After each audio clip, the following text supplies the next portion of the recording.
2 minutes. Huh? Ready now? Start?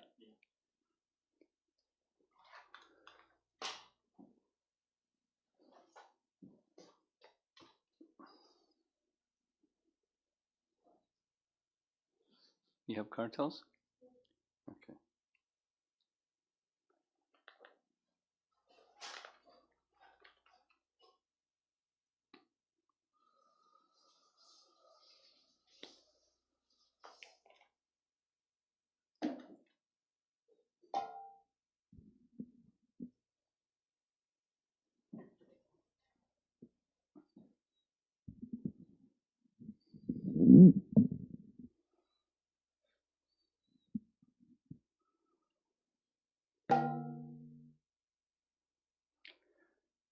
Jaya Radha Madhava Kunjabi Hari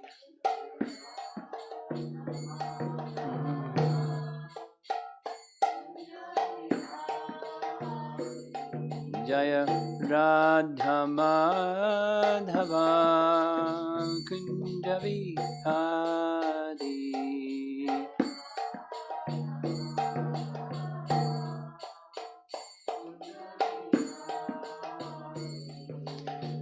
Gopijana Balabha Girivara Dhari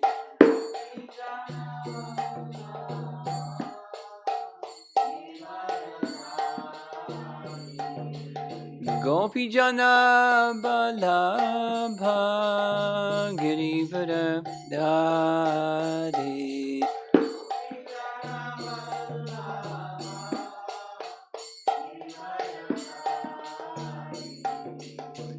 Jasodanandana Brajajanarandana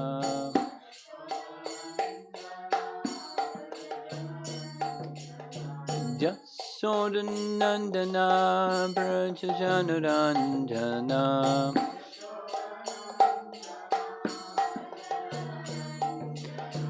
Jamuna Tira Vanachadi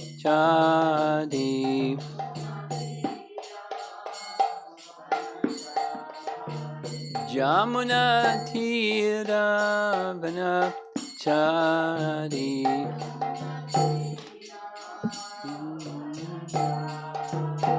Jaya Radha Madhava Kunja Vihari Madhava Kunja Vihari Jaya Radha Madhava Kunja Vihari Madhava Kunja Vihari Gopijana Balabha Girivara Dhari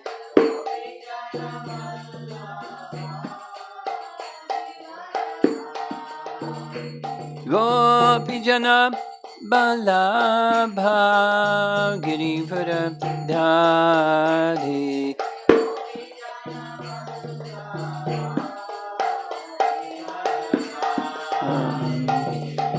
Jasodanandana Brajajanarandana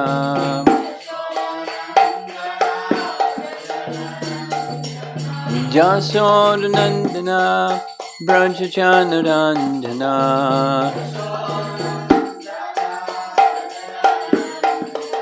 Jamuna Tira Vanachadi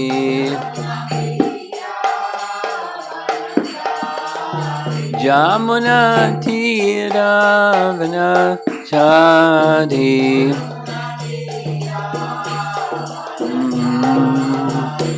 Jaya Radha Madhava Kunja Vihari Madhava Kunja Vihari Jaya Radha Madhava Kunja Vihari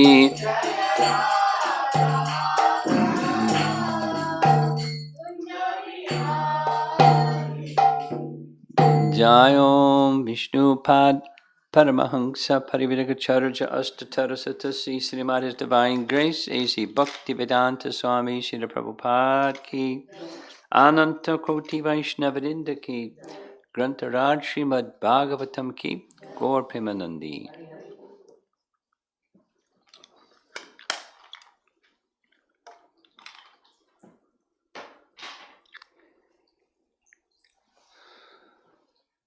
Canto 10, Chapter 14, Prayers of Lord Brahma.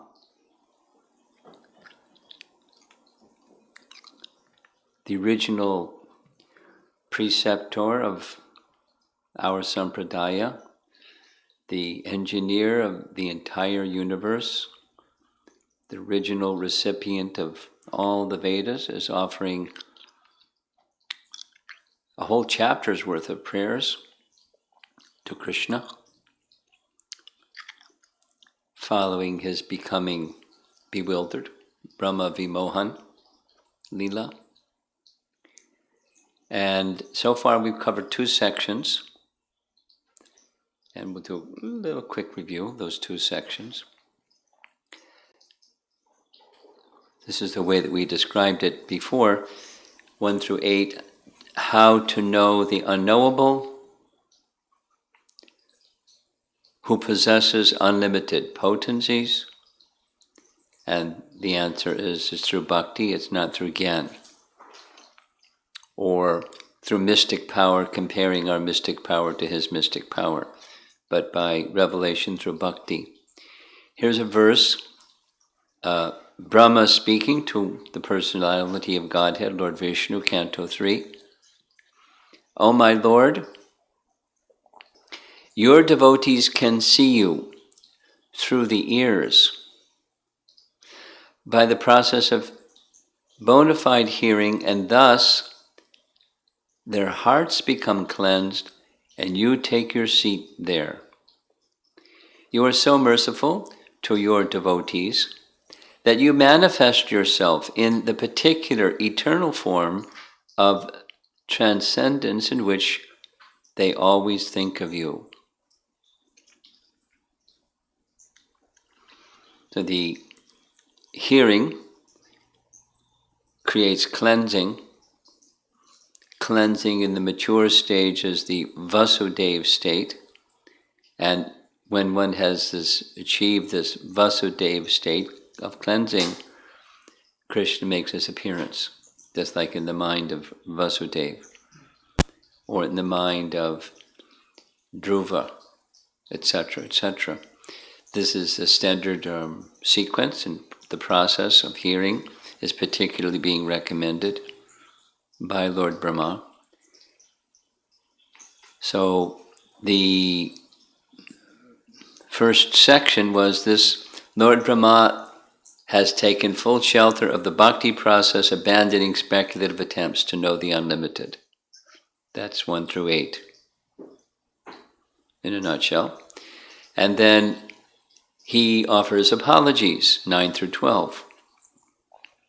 Now he's going to go into the next stage. This is asserting that Krishna is the original Narayana.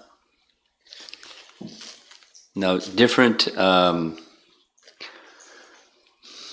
parts of the Vedas and different sampradayas that hold in high esteem those different parts of the Vedas, the Vishnu Purana, Padmarana, in particular, Sattvic Puranas, they speak of Narayana as the source, and the Bhagavatam is identifying Brahma's prayers in other places within the Bhagavatam.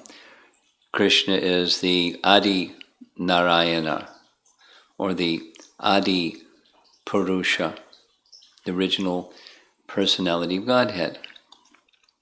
So we're just going to be covering 3 verses, but it's very significant, and we're going to go about it in a different way than we've been doing. So 13 through 15. Here's the translation. My dear Lord, it is said that when the three planetary systems are merged into the water at the time of dissolution, your plenary portion, Narayana, lies down on the water.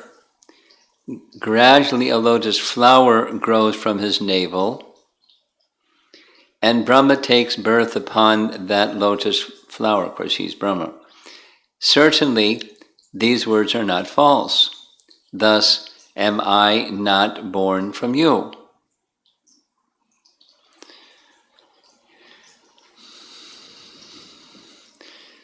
So there's two main features in this verse.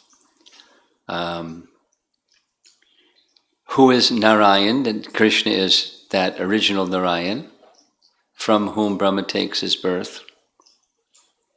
So Narayana can indicate the Lord of Vaikuntha, but Narayana is Krishna's expansion, shown to Brahma in Vraja when Krishna showed him all the Vishnu forms, just like this image shows.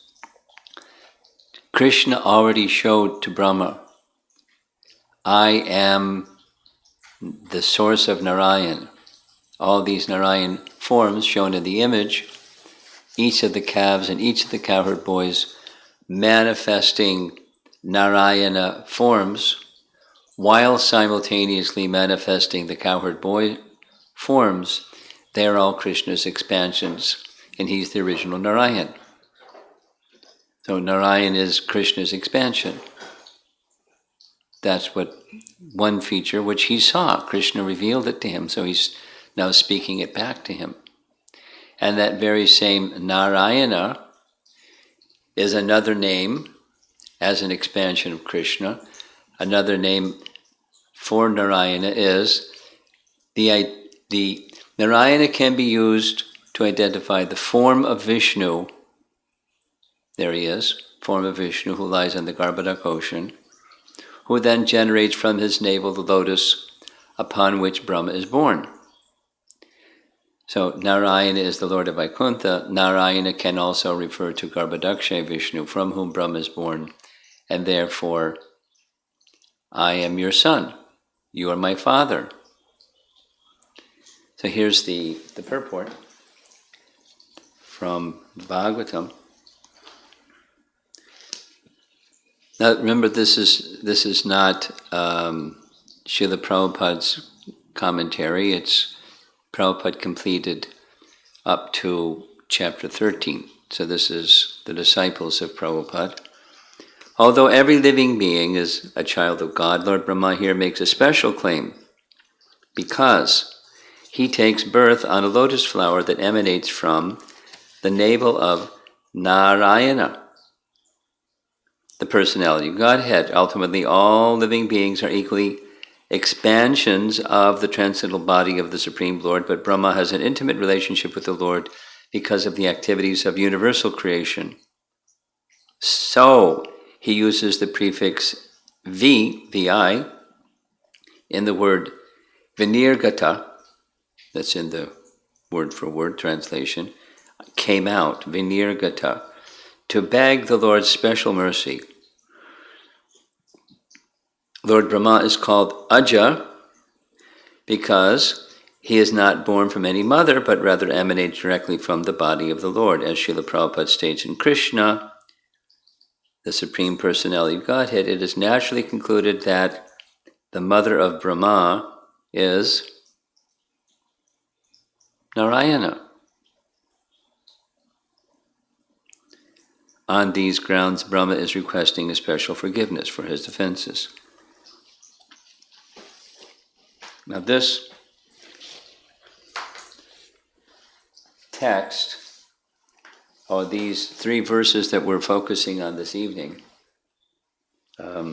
take up a very special place in Krishnadas Kaviraj Goswami's Chaitanya Charitamrita. Somebody sent to me, and I think I forwarded it around, one devotee, I think he's in the Czech Republic, Bhakta Jan Maris. he went through the entire Chaitanya Charitamrita, indicating where the references that Krishnadas Kaviraj uses within the text of Chaitanya Charitamrita. Besides, Lord Chaitanya said there's scriptural reference and scriptural reference and scriptural reference. And there are a humongous number of so many scriptural references to illuminate or embellish or illustrate Lord Chaitanya's teachings, his life and teachings.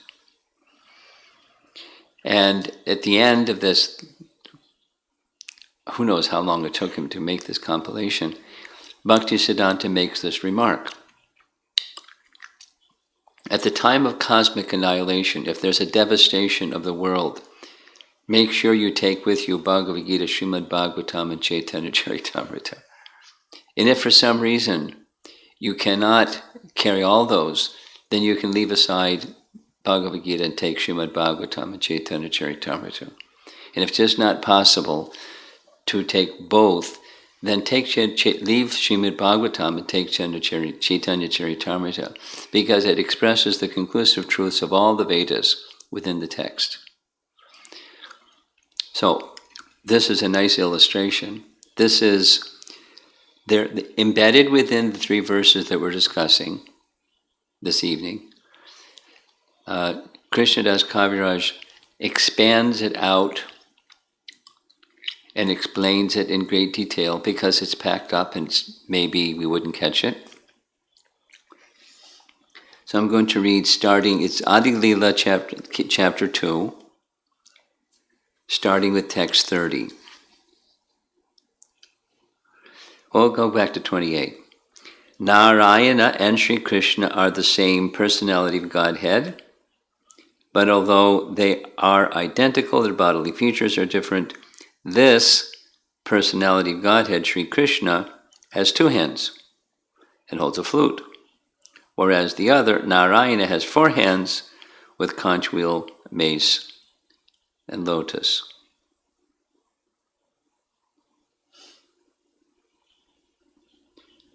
Prabhupada's purport says the High Court judge and the man in his home. Same person, just a different, how he acts and functions differently in different settings. But same entity, same person, same judge and the man at home. So now text 30 is this verse that we just recited. Text 13 of Canto 10, Chapter 14. And the same translation is there. And there's a more lengthy purport.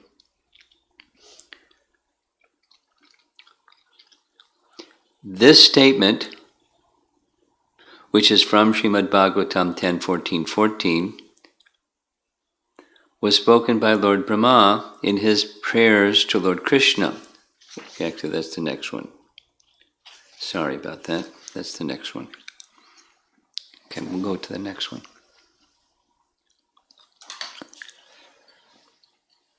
We covered 13 quickly. Here's 14.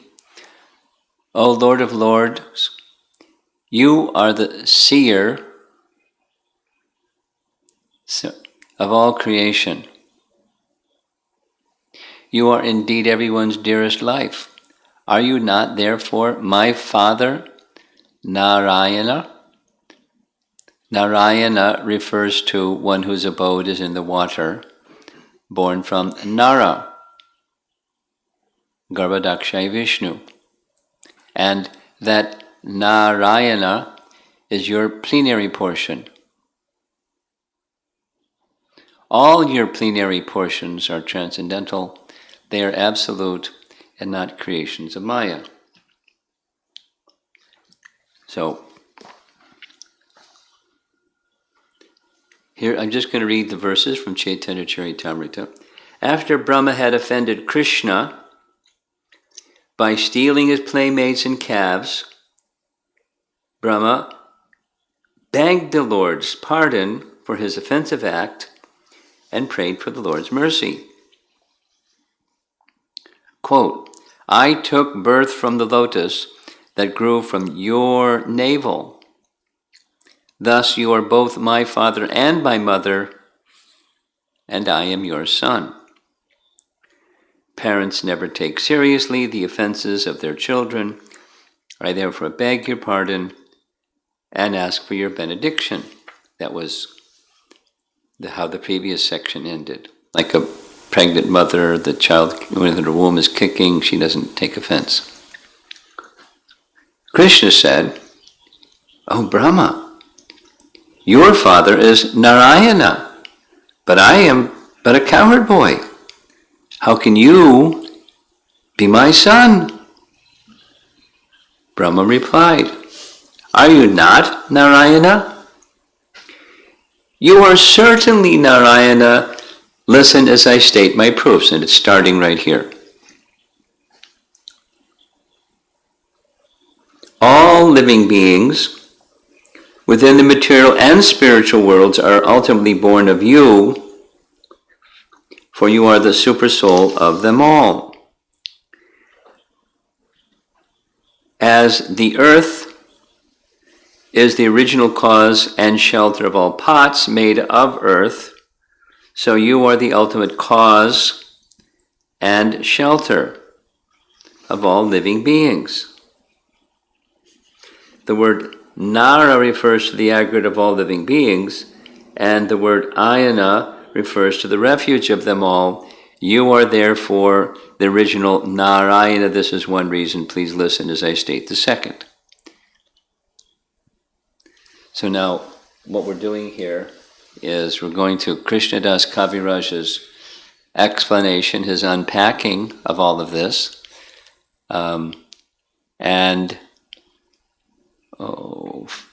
okay. Krishna is the Ayana, or the refuge, of all Naras, or the aggregate of all living entities. So Krishna is the original Narayana, the aggregate of all living entities' refuge. Narayana.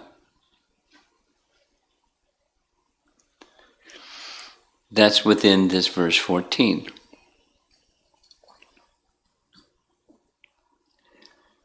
Then he continues. The direct lords of the living beings are the Purusha incarnations, but your opulence and power are more exalted than theirs. Therefore you are the primeval Lord, the original Father of everyone. They, the Purushas, are protectors of the universes by your power. You protect those who are the shelter of all living beings. You are the original Narayana. So that's this. There's Narayana who lies down in the ocean. There's Narayana in Vaikuntha, and there's the original Narayan. That is what he showed Brahma. He, Krishna, is within Krishna, or part of the totality of Krishna, is Narayana, and Narayana is his expansion, so he's the original, the Adi Narayana, and so many Narayanas. So you're the shelter, the one who gives shelter to all living entities. You're the original Narayan. That's stated here. Krishna is the source of the Purusha avatars. That is, he protects and invests potency in the Purushas, who in turn are the shelters of all living beings.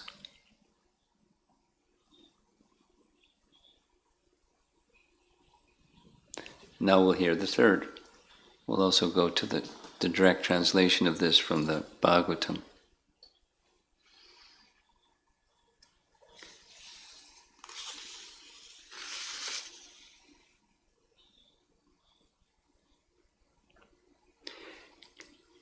O my Lord, O Supreme Personality of Godhead, kindly hear my third reason.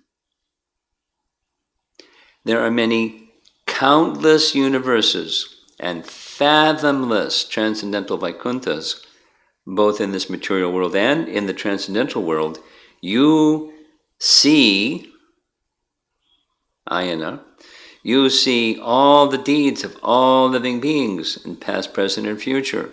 Since you are the witness of all such deeds, you know the essence of everything. All the worlds exist because you oversee them. None can live, move, or even have their being without your supervision. You oversee the wanderings of all living beings. For this reason also you are the primeval Lord, Narayana. Now, it's a quiz question. What's the Brahma Samhita verse that says what we just read? Brahma. No. Angani yasya sakadendriya vritti manti pashyanti kalayanti chiram chiganti. He's overseeing everything, and because he's overseeing everything, everything's doing what it's doing. And he's the witness of everything. Of course, there's other witnesses, but he's the primary witness. So, Narayana. Krishna oversees the wanderings, ayana, of all living beings. Nara. Again, the same word Nara, being the aggregate of all living beings. He is the overseer of all of them in the spiritual and the material realm. So here's what Brahma says. Brahma replied, "What?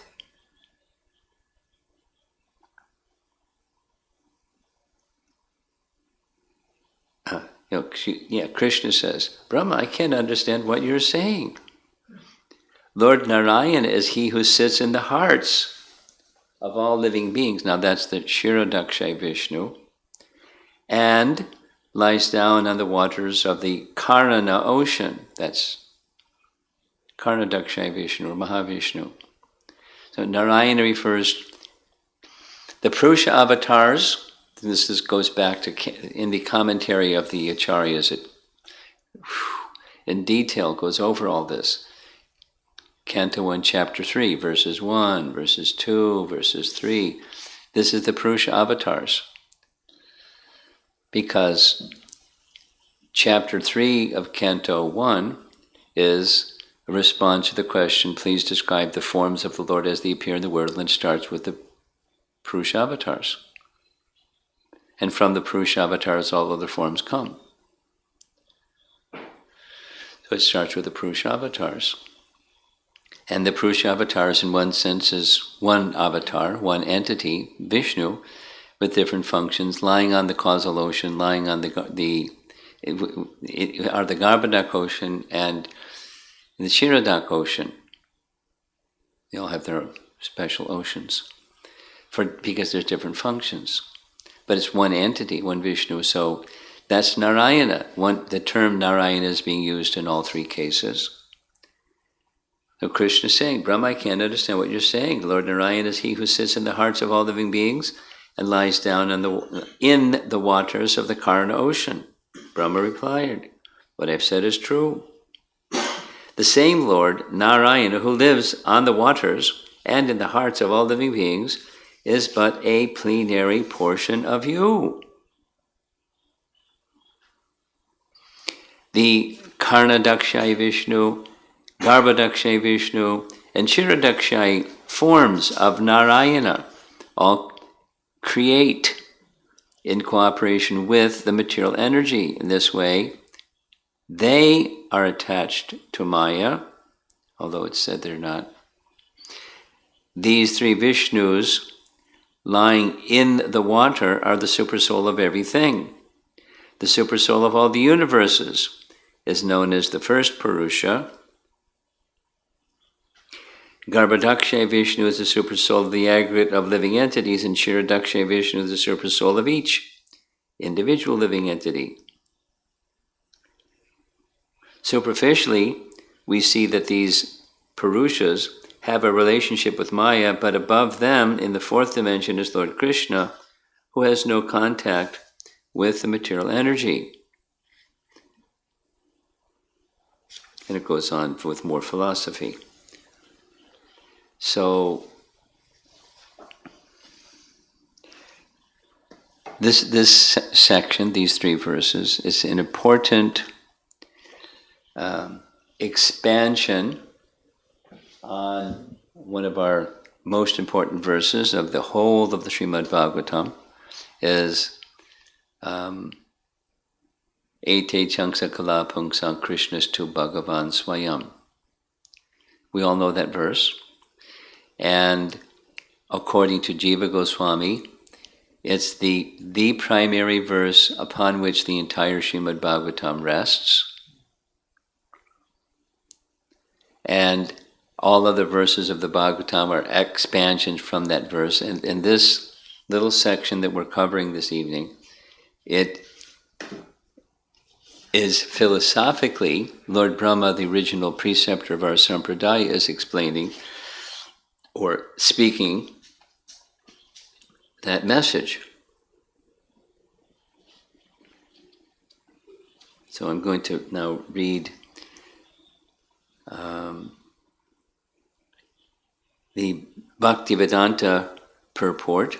Actually, it's Prabhupada's disciples, for text 14, and we'll go to 15. Are you not the original Narayan, the Supreme Controller, since you are the soul of everything, of every embodied being, and the eternal witness of all created realms? Indeed, Lord Narayan is your expansion. And he is called Narayana because he's the generating source of the primeval water of the universe. He is real, not a product of your illusory Maya. Purport. In Chaitanya Charitamrita, Adi Lila, chapter 2, text 30, we read it. Srila Prabhupada comments on this verse as follows, and we already read it. In his commentary on this verse, Srila Sanatana Goswami has elaborately explained the expansion of the Vishnu, or Narayana, incarnations from the original form of Godhead, Lord Sri Krishna. The essence is that although Lord Brahma was born from Lord Narayana, meaning Garbhodakshay Vishnu, Brahma now understands that Narayana himself, Garbhodakshay Vishnu, is a mere expansion of the original personality of Godhead, Sri Krishna, or the original Narayana, or the original source of everything. He's expanding on that Eti Changsa Kala Pungsa Krishnastu Bhagavan Swayam. Now the commentary runs for about 6 pages, from different acharyas, because of its importance.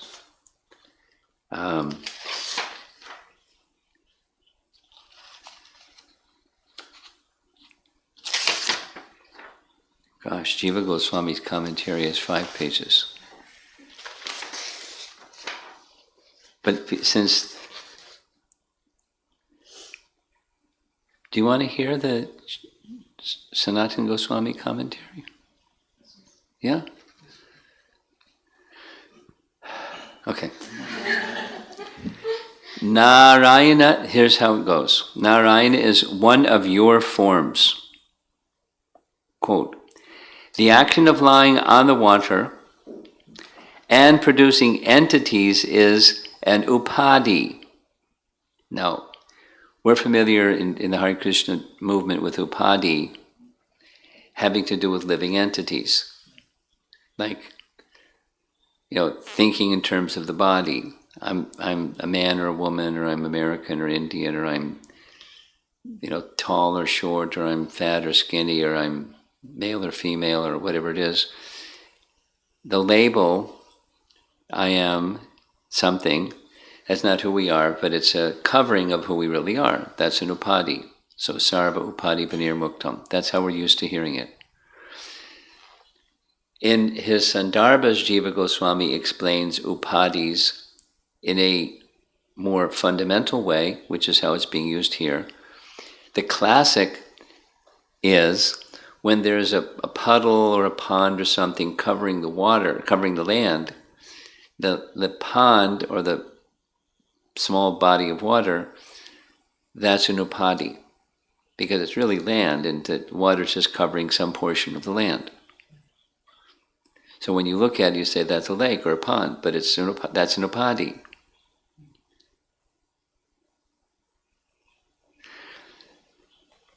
There are ways of imposing upadis on Krishna. So thinking of Krishna, the action of lying on the water and producing entities is an upadi.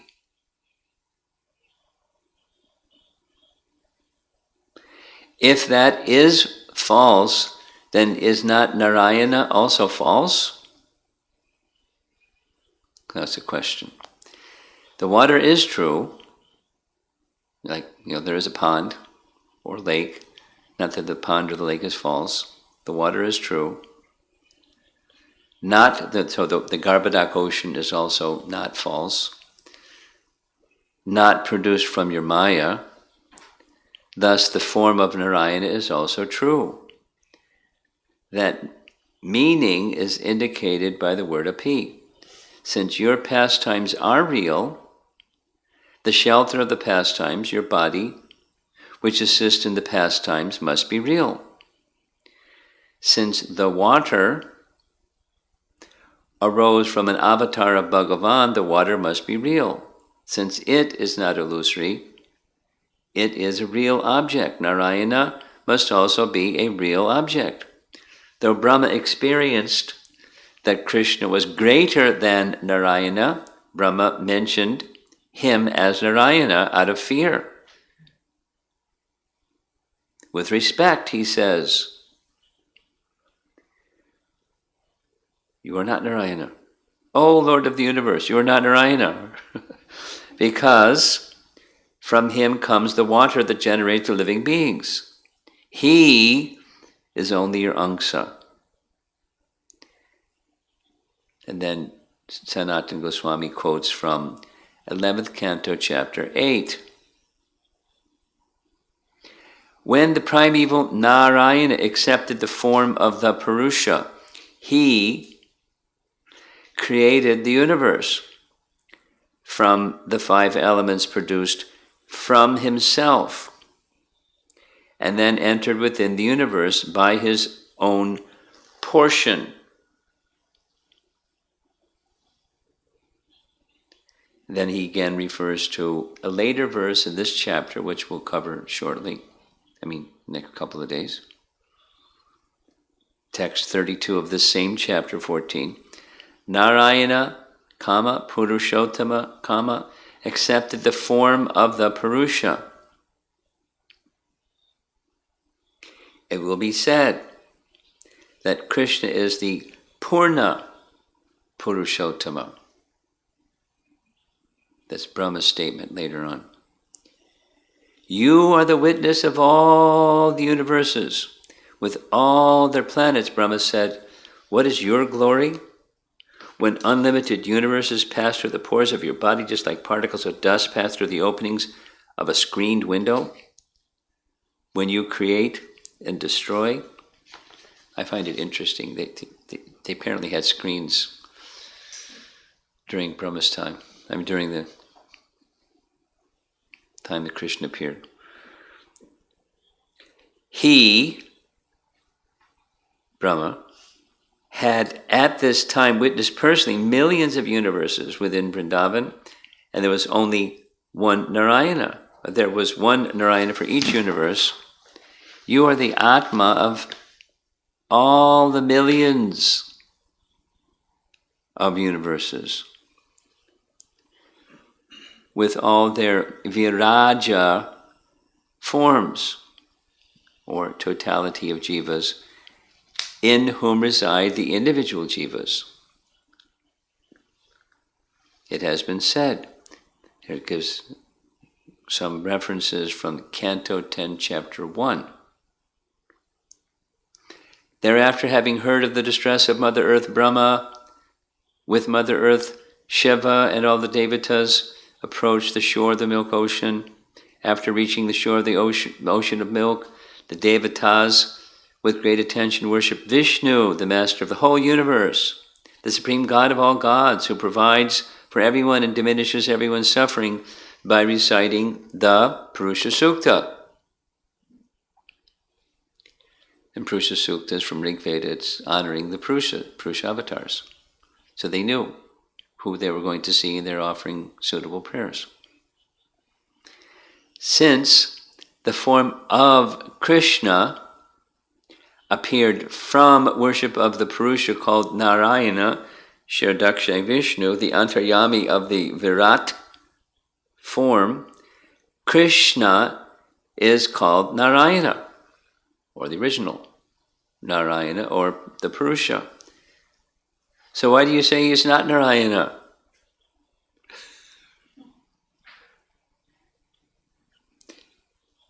Then some additional references is now going to Canto 1, Chapter 3, verses 1 through 3. That's where Sanatan goes next. That is true, but listen. Here's the 3 verses.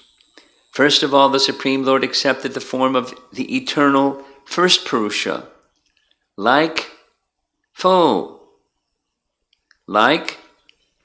the moon for creating the universes from Mahatattva and other elements. After Garbhodaksha Vishnu lay on the water and went into trance, Brahma, Lord of the universal creation, appeared from the lotus on the water of his navel, in the water from his navel. The expanse of planets is imagined to be situated at various places on his limbs. This form of the Lord is pure sattva, unmixed with rajas and tamas, and is composed of eternity, knowledge, and bliss. The meaning is this: Bhagavan is the Supreme Person. At the beginning of creation, manifested the form of the Purusha with a desire to create the planets with Mahat and other elements by his glance.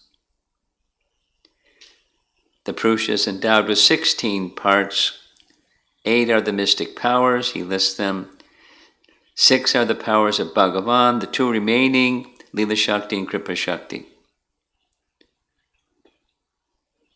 are Shaktis of Vishnu for himself and others. Lila is for his happiness and Kripa is for others. Got it? 18, his mystic cities, there's 6.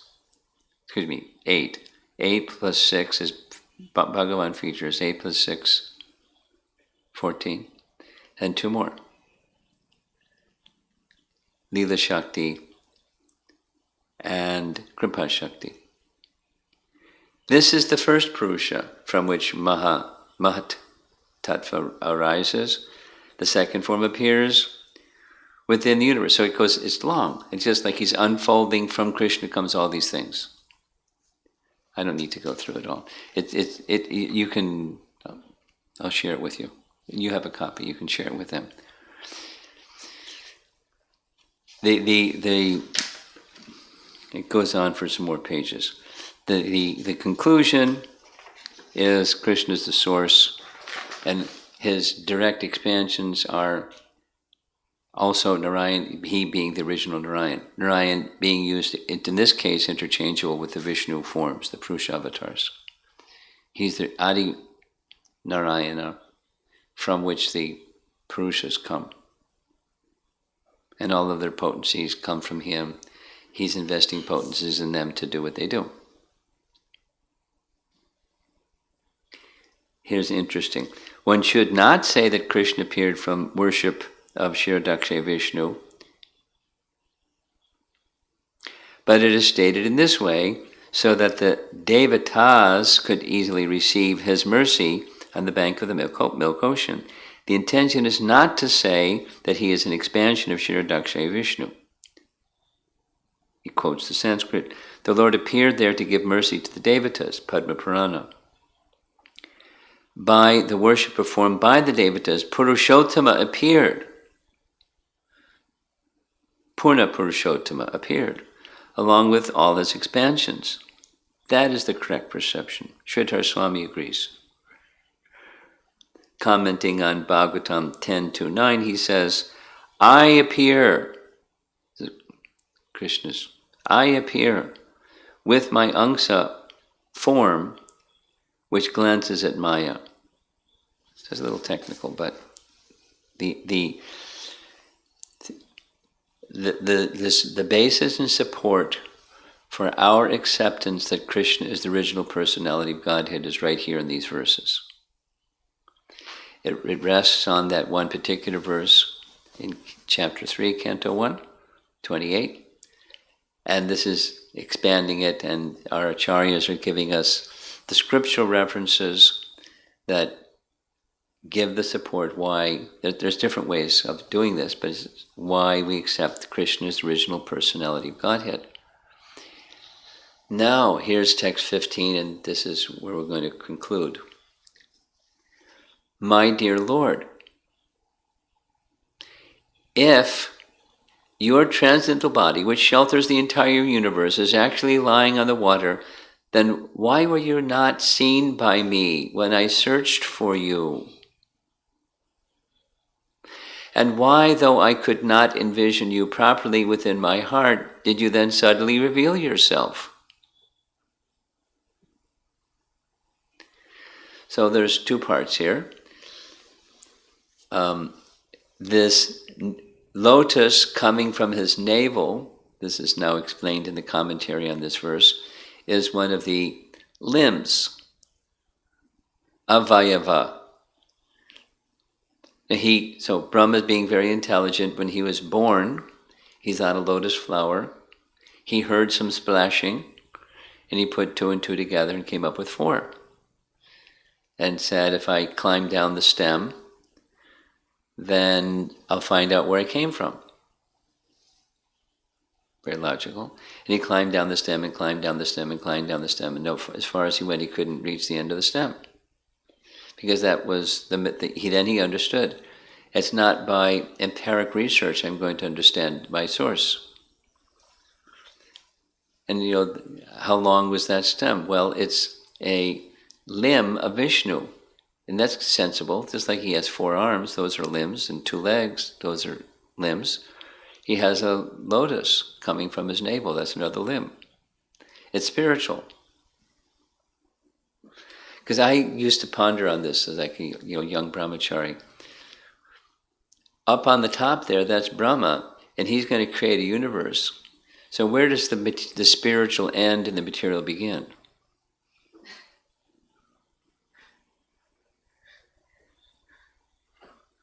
His body, the Garbhodakshay Vishnu, is all spiritual, Satchitananda Vigraha.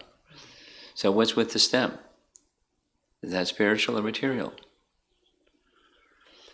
Anyway, here's confirmation from our acharyas, it's spiritual. And because Vishnu didn't want to find the end of that which is spiritual, he couldn't find the end to that which is spiritual. Because you can't find by the process of speculation. And then the other part, he said, by my meditation, I couldn't see you.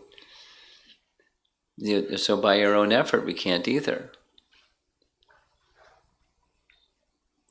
Here's a nice image, the cover of Brahma Samhita, where there's Brahma, and there's the splashing water of the Garbhodak ocean, and there's the stem. So he did the empiric method. Where's my origin? And he couldn't find his origin by the empiric method. He reached that conclusion, and then he heard tapa. So then he knew what to do.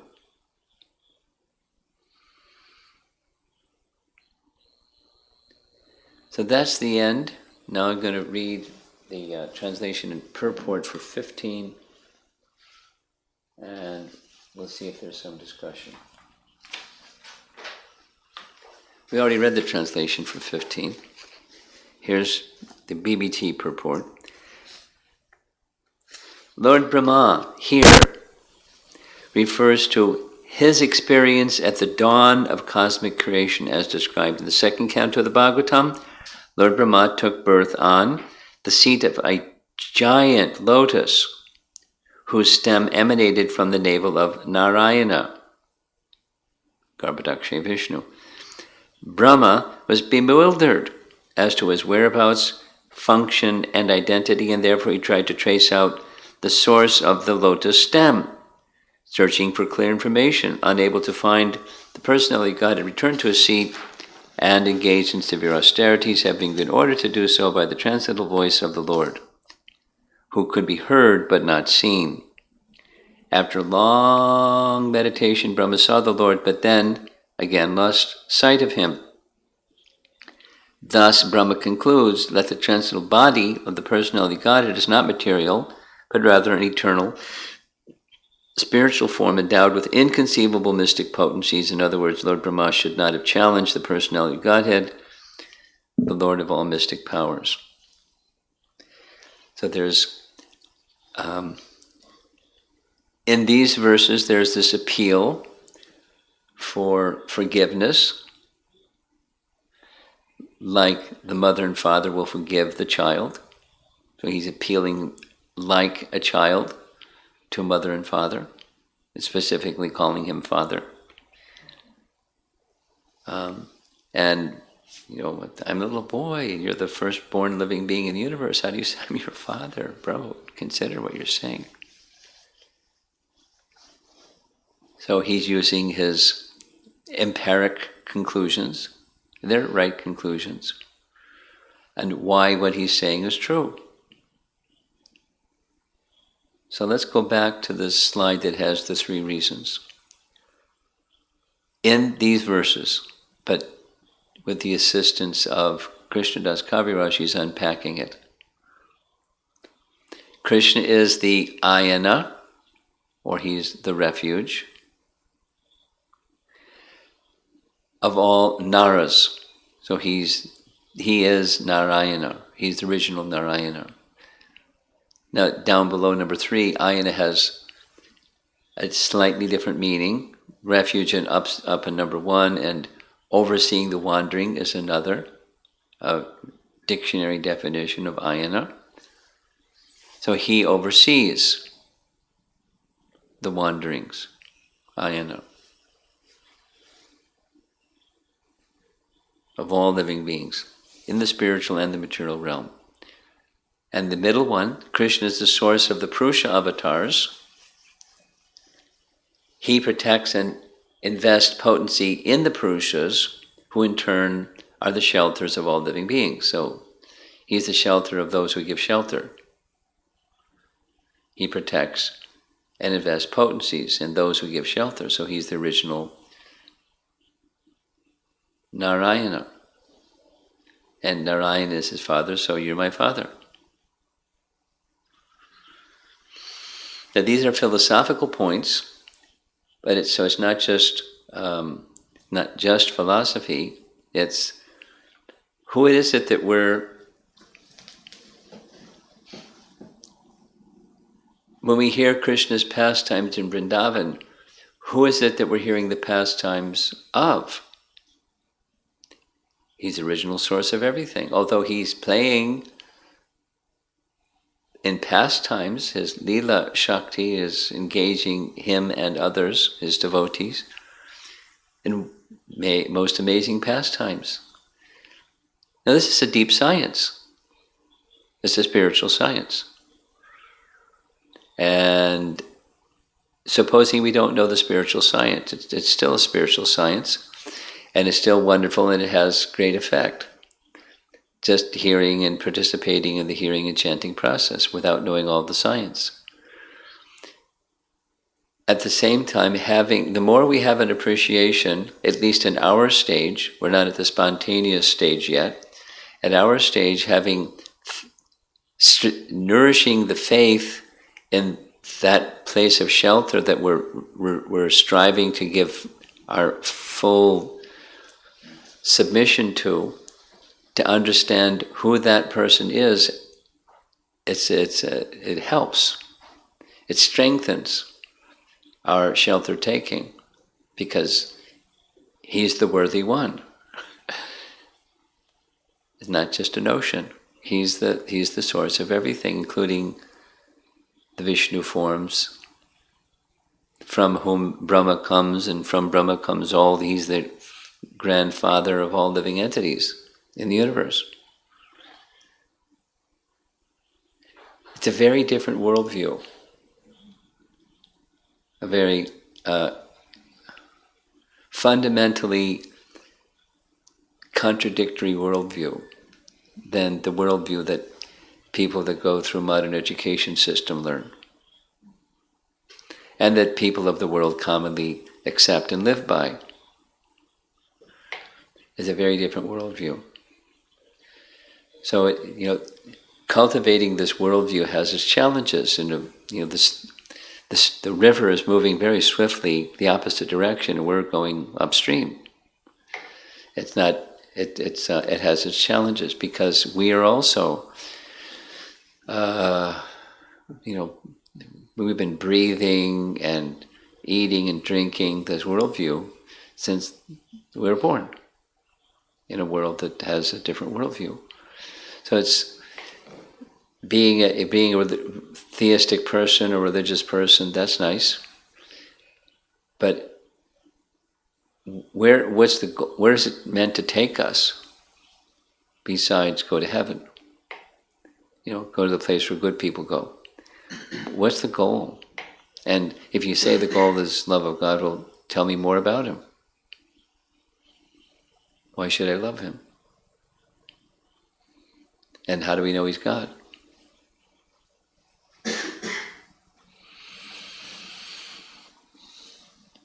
Sambandha Gyan gives strength to Avideya. It nourishes the faith in our activities.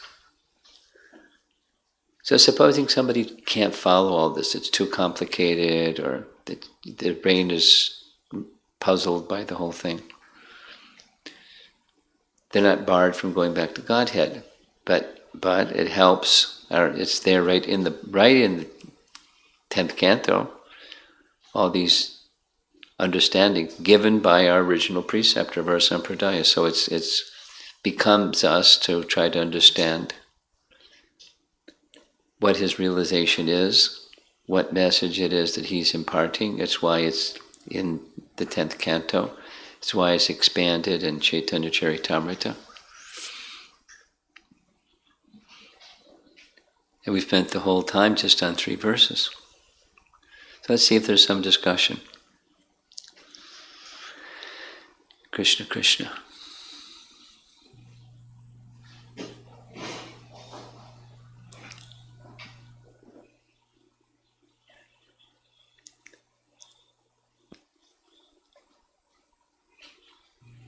He's having a hard time turning the microphone on. It's on? Yes, sir. Okay. Maharaj, one of the slides there is, can you go back? Well, say which one you want. It says, it says, he protects and invests potency in the Purusha. For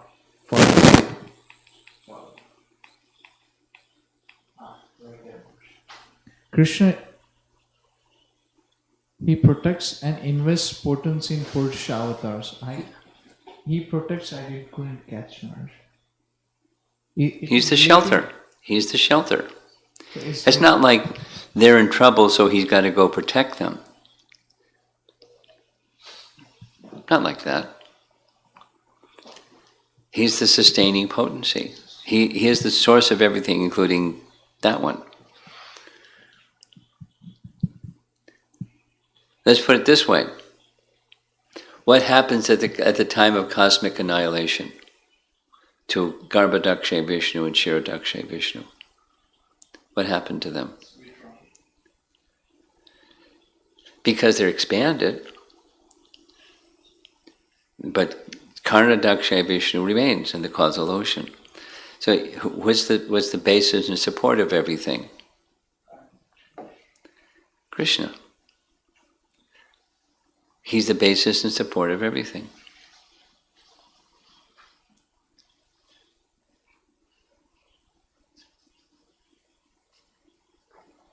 Yeah.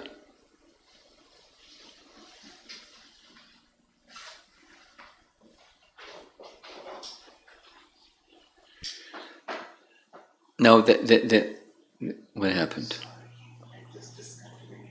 You disconnected? Okay, now we're reconnected. Okay. Maybe, I mean, protects is the word that you're focused on. That's I can't recall exactly where this came from. If it came from our Acharya's summarization directly or not. For me, I don't have a problem with protects, but his sustains, I suppose. He sustains and invests potencies because he's the basis and support. So he's the basis and support and invests potency. How's that? You're more comfortable with that. I'll change it. Go ahead. Guru Maharaj, this is like a technical question that we were having when we were reading the about in the third chapter. So Garbhodakashaya Vishnu has the stem, the lotus stem, and then Brahma is on top, and he goes down to find the root. But we also hear the stem is the 14 planetary systems.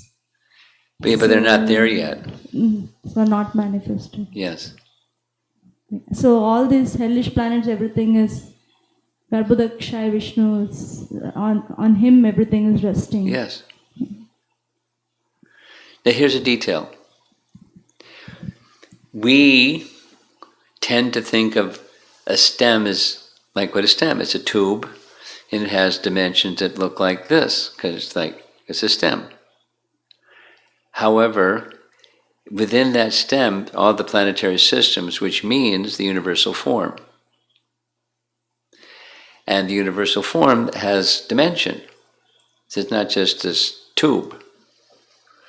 So we have to think out of the box because it's not a material stem, it's this Garbhodakshaya Vishnu's stem. It's a detail. And one more question from yesterday evening. When we were hearing yesterday evening about how Krishna may do different things at different times. No, different things at the same time. Meaning, like he may address our each person at different times. Okay. And then also that how any kind of difficulty that happens is assisting the devotee, uprooting the devotee's attachments, something like that. Krishna is assisting the devotees to overcome their nescience. Yeah, yes, Guru Maharaj. So the question was that when I or someone is going through some difficulty or particular challenge, like anattanivritti kind of a challenge, and there is an understanding that it's for Krishna is kindly helping and there's purification happening, but while going through, sometimes we see that that in some people it becomes a source of distance with the bhakti process, or it becomes distance between them and who? Between them and the process of bhakti they're practicing. It becomes like weekend or something. So how to, even though there is an understanding that it is for my purification, but still there's inability to take it. I'm familiar with that happening. Devotees go through that phase. So? The question that's coming to me is that if the devotee is becoming distant to the practice, then how is it really nourishing to them? How is it helping them? Is it? Well, it depends on what happens after that phase of time. let's say the same thing in a different way. Supposing there's there's attachment to the fruits of their piety instead of attachment to Krishna. And one of the things that we need to let go of is attachment to the enjoyment mood of the fruits of our piety. So I'm accustomed to that, or somebody may be accustomed to that. And so Krishna is removing that. So now, wait a minute, this thing that I'm accustomed to being the enjoyer of and feeling comfortable with is taken away. So it's not exactly that the process of bhakti, it's the mix that's within the process of bhakti is being tested or removed. Then there's some choices that such a person you just described has to make. Choice of faith. Instead of having faith that's mixed, am I prepared to have faith that's unmixed? And in that liminal space, that in between, the mix and the getting unmixed, getting pure, there may be a slackening, or at least a sensation that my bhakti is becoming weak. And it may even that bhakti becomes weak, because I really didn't have full faith in Krishna, I had faith in mix. So it's an opportunity. It's not a guarantee the outcome is going to be their bhakti is going to be stronger. Krishna could just leave us alone, let us muddle along and, like little kids. But he shows special mercy when he does things like this. And we should understand that Krishna will give us a test that we cannot pass. But it may have the appearance that bhakti becomes weakened during that transition from mixed to pure. But it's not going to get stronger if he doesn't remove the mix or take away the false shelter. It's uncomfortable. I look at it as, that's good. Being uncomfortable isn't good. It doesn't feel good. But when we understand the bigger picture of what's going on, so that's why we need good association, and we need to continue with our hearing and chanting done nicely. And then we can see that uncomfortable patch that we're passing through in a big picture, wholesome way, and stay the course. It will, in the long run, it'll make our bhakti stronger. But we could just check out too. That's another possibility. Oh, it's too difficult. Krishna's not nice. I thought he would be nice.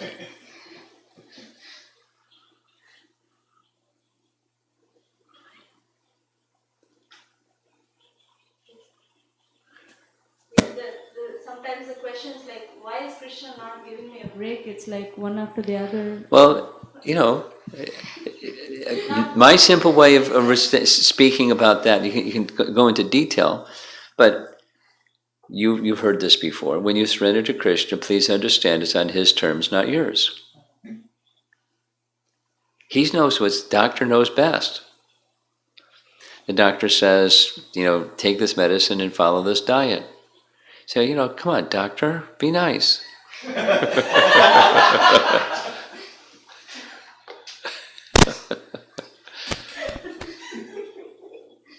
Give me a break. I like those foods. Go ahead, tell me I can take those foods. Look, you take those foods, it's going to make your disease worse. Come on, doctor. Anyway, we don't negotiate with Krishna. He knows what we need, and we're happy that he's taking that special interest in us and giving us what we need. Although it seems like one thing after the next. There's a message. I just got a letter today from somebody that said, I got the message. This is a place of misery.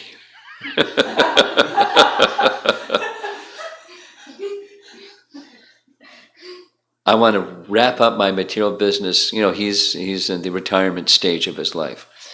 I want to diminish my activities that are unnecessary material activities as fully and completely as quickly as possible, and prepare for my eternal life. And it's, you know, he's a senior citizen. He's been through a lot. He's, you know, really good-hearted person, etc. But one thing after the next. So he got the message. Not a place of enjoyment. Now, how long that mood is going to last, we'll see. I believe it will, because he's a deep person, not a superficial person. But sometimes it's one thing after the next, because we don't get it. What if it's just one thing? We're just hearing. We're dull.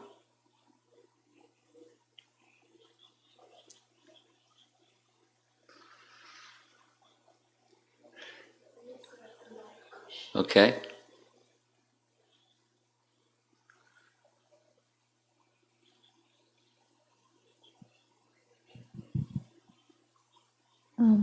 Shari Mataji's question. Sometimes we hear saying vibhutis. What does it mean? Does it refer to Krishna's different expansions or his different energies? Vibhutis? You'll find a very nice definition in Canto 1, Chapter 3. I invite her to go look it up, but I'll say it in simple summary. The Krishna is known as Bhagavan. We just read he has 6 spiritual opulences. Those are called bhagas, and he's Bhagavan. And he has material opulences. Those are vibhutis. We could say vibhutivan. So there's, in this world there are things, and the superlative of those things are his vibhutis. His opulences in the material world. The excellences of all things of this world. Those are his vibhutis. And there are ways, the Vibhuti Yoga chapter is ways of remembering Krishna by seeing the superlative of all things, that's Krishna. In all categories of things. And then Kirti Prabhu's question. What is the difference between plenary expansions and partial expansions? It's technical. So, the question is technical, so he's going to have to get a technical answer. And it has to do with the degree of qualities that originally exist in Krishna that are present in his expansions, his portion, the Sanskrit terms are angsa and kala, or sva angsa and kala. So if he wants to really rub his hands together and get into it, he can read Teachings of Lord Chaitanya, which is a summary study of what's in Chaitanya Charitamrita, and get it in detail. But in simple, high-level expression, it's degree of the qualities and opulences of Krishna are more complete or less complete. The portion of a plenary portion describes the hierarchy, because they're all eternal. It's not like once upon a time there wasn't the portions of a plenary portion and Krishna said, I think we need some portions of plenary portions. Boop, there they were. It's not chronological, it's hierarchical. And the fullness, they're expansions of an expansion. And there's commonly, they're the same tattva, but there's less of the fullness and there's a particular function they perform and so forth. Therefore, a portion of a plenary portion, as opposed to the plenary portion or the direct expansion. It's hierarchical and completeness, those two things.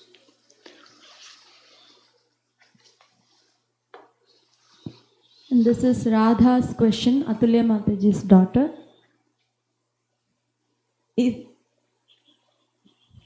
it is an offense to question an act or decision that we think from our side that it was bad because we are thinking that Krishna did a bad thing. And then we ask question to get why Krishna did something and clarify. Radha, we're shaking our head like we're not sure what you mean. But let's start with this.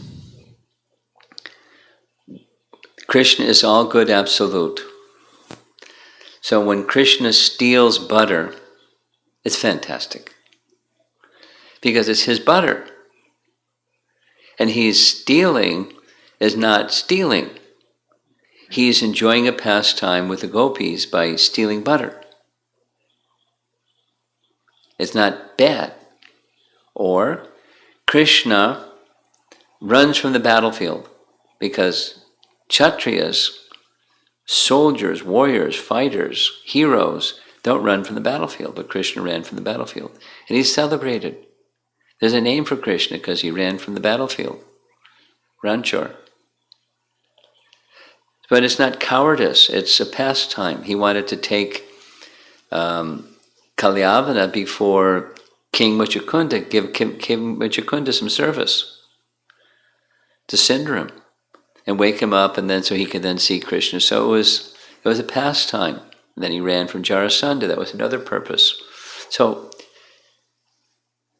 in short, Krishna is all good absolute, and whatever he does, there's nothing bad, and anything that Krishna does, it's all good absolute. Now we can't imitate what Krishna does. If we steal butter or steal anything, then it's stealing. Radha, you've heard this story that Prabhupada has told. There was a celebrated conquering king whose name I can't remember. King something or other. Maybe, huh? Alexander. King Alexander. Okay. So he was conquering, and in one of the places he was conquering, he found a man that was guilty of stealing a cucumber. So he was going to punish him. And the man said, look, I'm stealing cucumbers and you're stealing countries. So how is what I'm doing any different? If I should be punished, you should be punished. What do you think? And Alexander said, you're right. I'll set you free.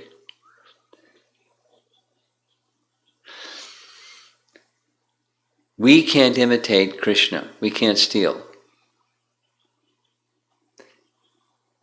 Or we can't do what Krishna does. But when Krishna does, it's all good.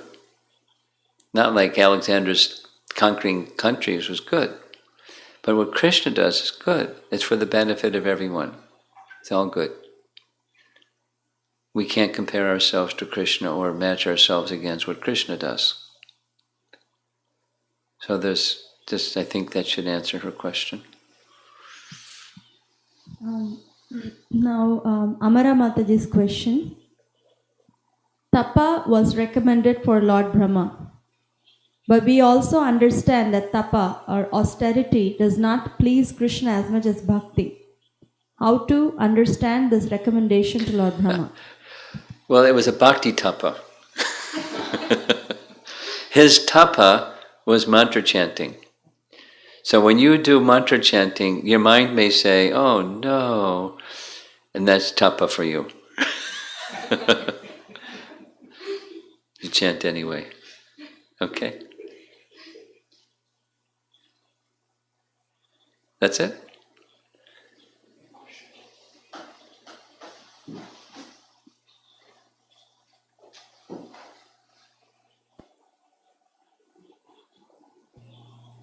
This question is from Prabala Madhuri Mataji. This question is related to yesterday's evening class. Lord Brahma, being the super intelligent being, was able to recognize his mistake and ask for forgiveness.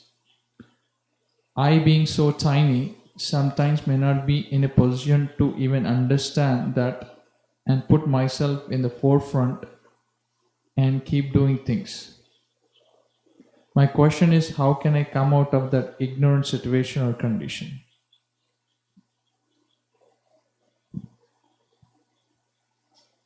Ask your husband.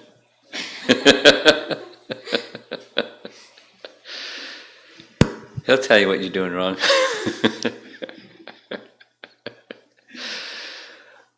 If you have close association of someone that knows you, they care about you, they're not interested in controlling and managing you, they're interested in helping you grow in Krishna consciousness. That's one way that you can understand things about yourself that you can't see about yourself. We had this whole exercise in Naperville about blind spots. Blind spots meaning each one of us don't see things in ourselves that others see. Now, not just fault finder people, but well-wishing people. There's fault finder people anyway, but well-wishing people, they may see things that we don't see, and we just don't see it. So it's good to have association of persons who your heart is open to, and they can help you see your blind spots. That's one method. Here's another method. The purification method teaches us or reveals to us things in our heart that we never knew were there before. I mean, it's a common experience of all devotees. And persons that aren't devotees may not have that experience, but certainly devotees have that experience.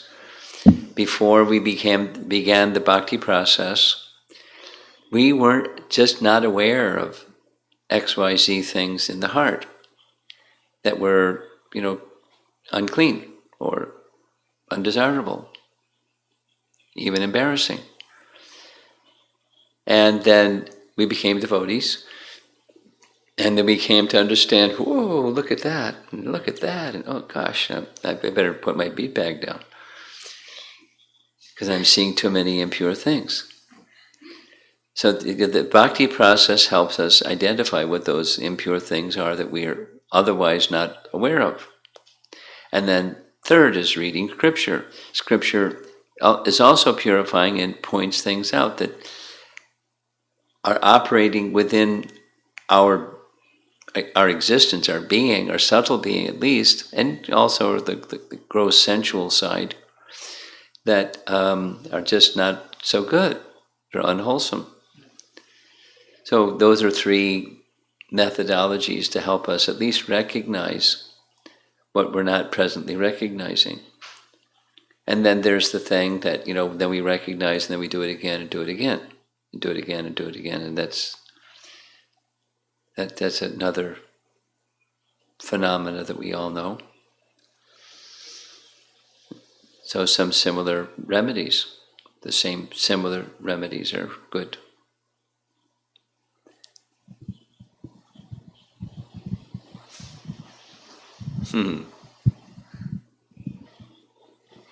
Guru Maharaj, Surabhi Mataji from China.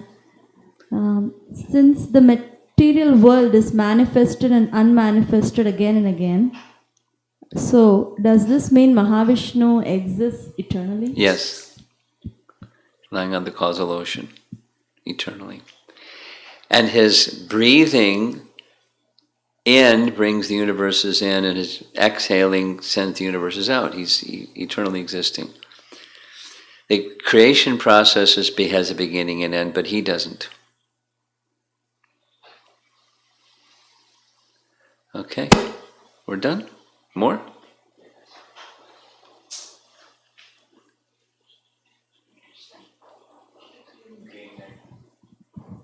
Krishna. You're on. Since we have been reading Krishna's life in the Govardhan Hill, Yeah. and the wonder of the cowherd man about Krishna's Yeah. pastimes, I have been appreciating more and more about what Prabhupada has done. because I think how we view the world has a lot to do with how we would live in that world. Yes. And Prabhupada has done something so amazing that he was able to turn around everything that modern education was Yeah. doing for so many people. Yes. And the outcome of modern education, is because it's so much within the modes of nature. The outcome of it is at the end of life, most people are very fearful. But what Prabhupada has done is just so amazing. He just turned everything around, and a devotee who can truly take shelter of Krishna and Prabhupada's instructions will become fearless and transcendental. So Now there are people that are pious, religious, they have their faith. They also speak about being fearless. I mean, even Socrates was fearless about death because it wasn't just notional. He somehow had some realization that he was not the body. And there's so many anecdotal stories of persons that are not well acquainted with the Vedic paradigm and at least express their fearlessness about death. I'm thinking specifically someone from a Christian tradition, he's ready to meet God. Because that's his conviction, he's going to meet God. That's where he's going. At the same time, his activities are, from a Vedic paradigm, Vedic perspective, not okay. But so faith has a prominent factor, but faith also needs to be nourished with proper knowledge, and then proper knowledge driving our proper conduct.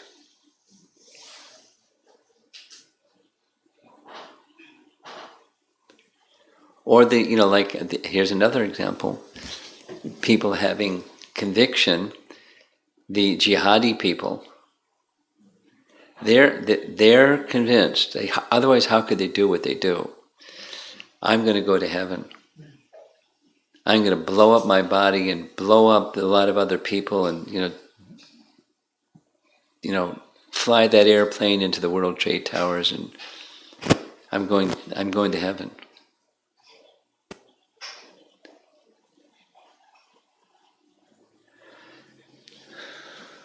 So it's the condition of having no fear can just be like really thick ignorance.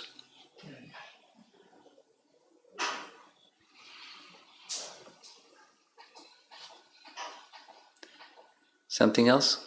You have some online thing? No? You have? Okay, take the microphone.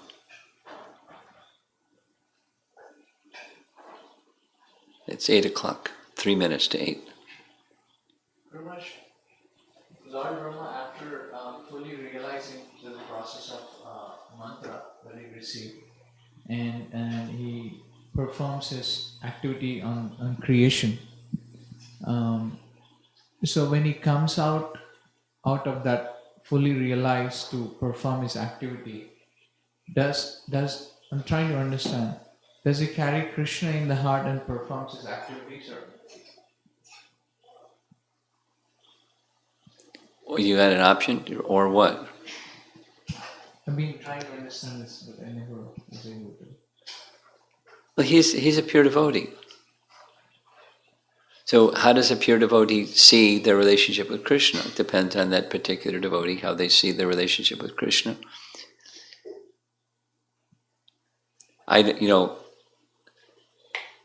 Does he see Super Soul within his heart as he's going about his duties? Minimally, he's feeling his sense of connection with Krishna at all times. Otherwise, how could he? Where is he getting the intelligence to do what he does from? And when it's turned, let's just say When Hiranyaksha did what he did and the earth fell out of its orbit and down to the bottom of the Garbhodak ocean, and the demigods, help! So what did Brahma do? He was contemplating what to do. And as he was contemplating what to do, Varaha appeared from his nostril. So now, back to your question. Was he seeing Krishna within his heart? We don't have any indication if he was seeing Krishna in his heart. He just kind of said, "Hey, Krishna, pick up the phone, please. I need some help." Same as like Uddhava was speaking, you were speaking in the morning. So what one is experiencing is very dynamic and personal, and I don't know of any specific statement that says what you just said he was experiencing. He's experiencing a connection with Krishna in probably a very dynamic way. Not always the same thing, static, but dynamic.